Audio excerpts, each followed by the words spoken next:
It was Günter Grass, Nobel Prize winner of Germany, who recently said that Israel was a greater threat to world peace than Iran.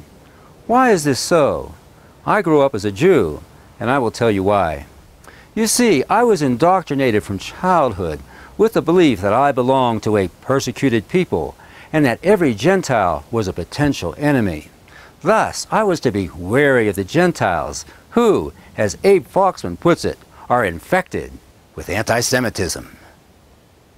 I want to talk about some of the specifics of this report.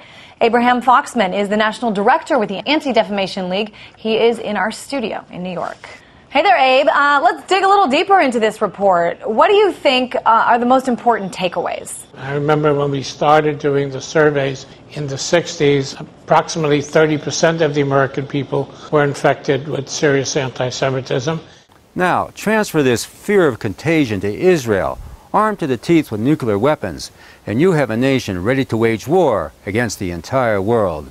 You see, Israel maintains a state of perpetual hostility with its neighbors and an expansionist policy of a greater Israel extending from Morocco to Afghanistan and beyond.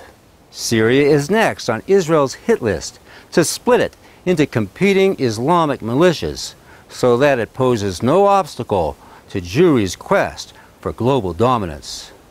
The victims will be Syrian Christians, of whom Israel and its puppet state, godless America, have no scruples in seeing them murdered into extinction. And with Israel being recognized as a legitimate state with diplomatic residencies throughout the world, it pursues, through local Jewish lobbies, a political agenda that is destructive both to national stability and world peace. For on the one hand, you have the affirmation by the Western world, insisted upon by global Jewry, of a Jewish state, which means nothing less than an antichrist entity with diplomatic credentials.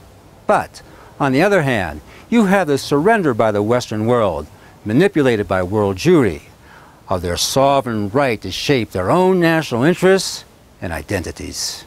Is it any coincidence, then, that the Jewish-inspired Bolshevik Revolution that initiated the obliteration of nation-states and the triumph of Zionism that affirmed the sovereignty of one nation alone, Israel, occurred at the very same time during the final days of World War I?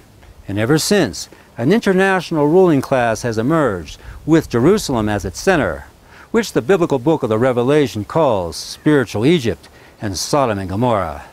The Lord rained fire down upon Sodom and Gomorrah, the Bible tells us. And now it appears the only way the beast of global Zionism can be destroyed is by a second fire.